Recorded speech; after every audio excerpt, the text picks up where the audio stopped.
Hello, my crafty friends. Today I am sharing my November 2020 sheet load of cards.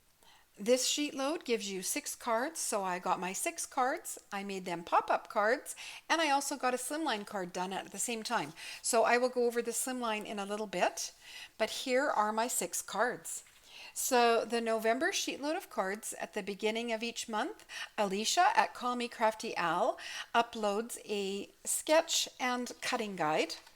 And they're amazing. They are free for subscribers to her YouTube channel, and it's well worth subscribing.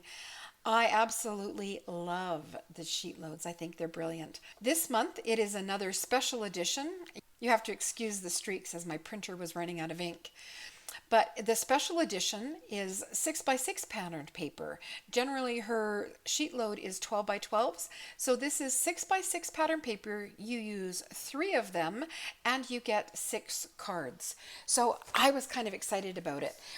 At the time I was thinking about the sheet load of cards, I was putting something away in the drawer and I saw my patterned paper pad here. Now this is a 6x6 pattern paper pad. Normally I buy 12x12. I absolutely loved this. I loved the colors, I loved the patterns, I loved everything about it except the cut aparts.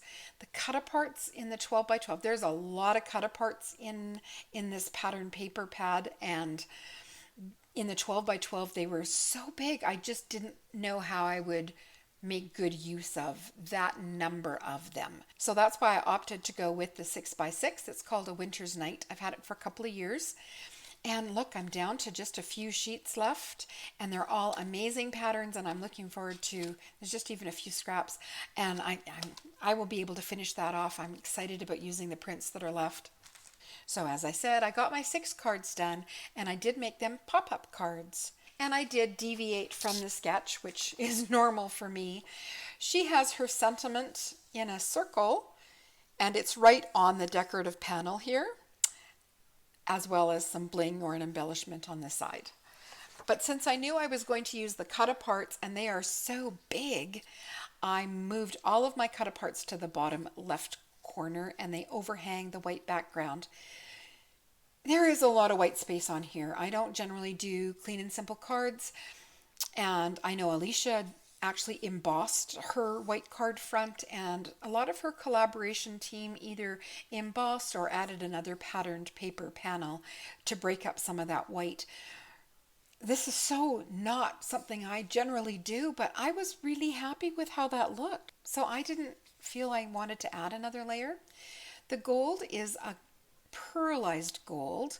It's very pretty. I've had it in my stash for a long time, and when I was cutting the mats and the panel for the inside, I was left with, a bunch of strips and smaller pieces, and I was able to use a lot of those as well. So I'll just do some quick walkthroughs of my cards for you. So with the 6 cards, you're getting 2 identical card fronts. So you're getting 3 different designs and 6 cards. So you can see on these 2, they both have the light colored ornament print on the top left. They have the dark branches on the top right and the foiled gingham on the bottom. So that holds true for all of the cards. You get 2 and 2. So mine are different only in the cut apart that I chose to use. The Merry Christmas is a clear sticker that is from, I think, Paper House or Paper Studio. I picked them up a couple of years ago. We were in Arizona in November and I visited a Hobby Lobby, so that's where they came from.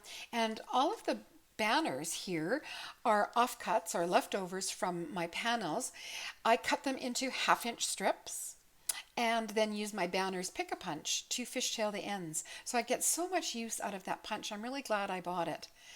This one has some gold glitter dots as well from Elizabeth Craft Designs. I've been using them for years. And as you can see, there's foiling on the pattern paper. Now this is what happens when I craft at night. Even with good light, I honestly thought that was gold. So that's why I chose my gold matting. And then in the morning I looked at them and went, well, that's copper, but I'm going with it. So there is the front of my card, and inside is the pop-up. So I had a simple box pop-up, and I have a video that I will link below on how to make your own. I just did one recently for a Your Next Stamp design team project. So I'll link that video below so you can learn how to make those if you're interested. The Winter's Night. This is a cut apart from the patterned paper, and you can see that this is 3 by 3. So in the 12 by 12 pack, this was 6 by 6. The 3 by 3 is a perfect size for cards. The 6 by 6 is a little harder for me to use. All of the cards have got the same gold pearlized panel and the sentiment embossed on a circle. The circle is Karen Burniston's crosshatch circles, which come with alternating crosshatch and straight edges. And if you can see in the video, the straight edge ones give you a lovely embossed line. These snowflakes are Martha Stewart punches, and the paper pad came with 2 sheets of borders. So the whole sheet had strips of borders all the way across, and I just cut the borders apart and used them on my cards. The sentiment, I can't tell you who makes the sentiment. It's either Posh or Hero Arts. It is many years old, like many years old, 10 at least. And it's from an old wood mount set that I peeled the rubber off and put them on a CD case, and then probably forgot to use them for many years. So I got them out to use this year. And the embossing powder is also at least 15 years old. It is from Personal Stamp Exchange. So if you've been doing this a long time, you will recognize that name. Otherwise, don't worry about it. Unfortunately, they are long gone. The embossing powder is called Cobalt Tapestry. I wasn't even sure if it would work, but I did a test on it, and yeah, it embossed beautifully. So it's navy with gold flecks in it. So that's the first pop-up card. And this one with the same wreath inside has the same A Winter's Night. So this is the same as well. The difference here is it's a different border, and this is a snowflake border die from Your Next Stamp. Karen Dedman owns Your Next Stamp, and every year in October she has a 40% off sale to celebrate her birthday. So I took advantage of that sale this year, and this is one of the dies that I ordered, and I love it. This is the first time I used it. So it was cut out of a scrap of the gold, and I added some glitter dots as well. So one more of the finished pop-ups. This cut apart was an oval. You added some Wink of Stella and the banner there. I was going to do it without a sentiment, but I missed the sentiment on the front. I quite often do cards without sentiments on the front, so I'm definitely okay with that. But this one, it just seemed to need it. And I like how it overhangs on the left and the right. It overhangs the decorative panel. Inside, another cut apart, a border, and the strip is from one of the scraps. 2 more Martha Stewart punches, and this cut apart is this gingham square with the foiled label, and the label was completely white inside. So I used one of the crosshatch circles and a scrap of the pattern paper and die cut this ornament piece from one of the scraps and adhered that to the front. So another one of the pop-ups. This was the last wreath on the cut apart sheet, and I just fussy cut them out of the sheet. This one also has glitter dots added and the Merry Christmas banner, and the pop-up on this one is probably my favorite, this Merry and Bright. I just love it. I love it. This snowflake die is from Elizabeth Craft Designs, and you can see my cards fold quite flat and will mail for a single stamp. I have a new love in my crafting room, and I've been using it for several months now, and I don't think I can go without them anymore. They're thin foam squares, so rather than 1/8 of an inch, they're 1/16 of an inch. And I absolutely love that you get the lift, but they're so much flatter for mailing. So I used the thin foam tape on all of my embellishments here. Now these two are a little thicker. Here is one of the cut aparts. I added Wink of Stella to the angel wings. The Merry Christmas came on the cut apart. I just matted it with gold. And then inside, this cut apart had this big open area, and I wasn't sure what to do with it. Now, a nativity stamp would have been perfect, but I don't own one. I went through my stickers. I didn't have anything really that would work for it. I didn't want to put a sentiment there as well as here.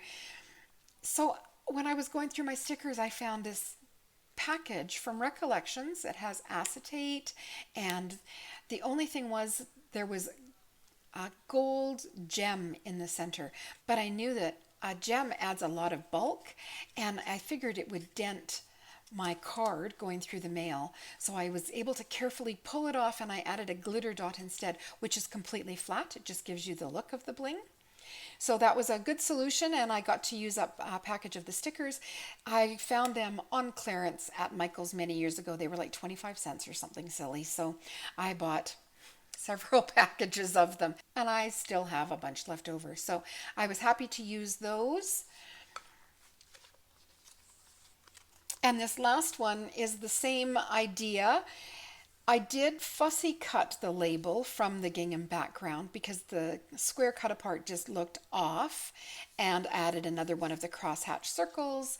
And this pop-up has the last of the little angel barn type cut aparts, and I added another one of the stickers, done the same. It has another one of the snowflake borders from Your Next Stamp. So those are all 6 of my A2 sized cards. Now, as I said, I made the Slimline at the same time. I'm going to share it here because it's all the same pattern paper. I love making Slimlines. This piece here is what started the card. It was a full 6x6 out of the pattern paper pad. And when I measured it, I saw that the foiled words were 3.5 inches high. So I cut off the bottom edge, which has a lovely tree border, and that's in the package to use for a different card. And I was able to make this. So how I started the card is I made my card base, which is 8.5 by 3.5 inches folded, and I added adhesive along each side of the card base, and then put a couple of my gold leftover bits. So I had these, they're about 1 inch wide, these strips, and I adhered them even with the edges, and then just trimmed off the overhang. And so now my card base had gold on each end. I had trimmed this down to a 3.5 inch height, and in the pattern paper was this piece left over from a project that I don't even remember starting. So it was about 4 inches wide, it was scalloped on each end, and there was a shape cut out of the center. So I just cut it down the middle and adhered 1/2 to each side of my decorative panel. Once I had that done, I plunked the whole thing down on my card front, and then went over the scallops and this edge with a gold gel pen. This area seemed to need something, I wasn't sure what, so I die cut one of the large snowflakes from the Elizabeth Craft Designs snowflake pack that I had been using on the Sheetload A2 cards, and added that there with a glitter dot and then a few more glitter dots, and that was done. Inside, more gold foil cardstock, and this is another one of the stamps from that CD case that was a wood mount, and I have no idea who makes it or how old it is, so I'm sorry I can't list the manufacturer of that one, but personally I was thrilled at how well it worked on a Slimline card, so I'll be using that again. And then one more snowflake, die cut from Elizabeth Craft Designs. I added my stamp from Riley and Company on the back, which you can get at Riley and Company online. And my card will fit in a number 10 business envelope for mailing. And I'm enjoying the Slimline cards for my Christmas cards this year because I generally send a Christmas letter to a lot of people that I send cards to, so they will fit so nicely in a Slimline envelope. So these are my cards for the November Sheetload. I hope you enjoyed them. If you put in the hashtag show us your Sheetload on Instagram, you can see a whole bunch of inspiration there. And the November Sheetload on the Call Me Crafty Al YouTube channel has got her collaborators' YouTube channels, and she's got collaborators that also do blog posts and Instagram posts. So there's a ton of inspiration as well. I'm really happy with my cards. I have 6 cards done, ready to send out, and I got to make pop-up cards as well. Remember, I will link the video below with a quick tutorial on how you can also make a pop-up card. If you enjoyed my video today, please give it a thumbs up and subscribe to see more of my cards. And that's it for me today.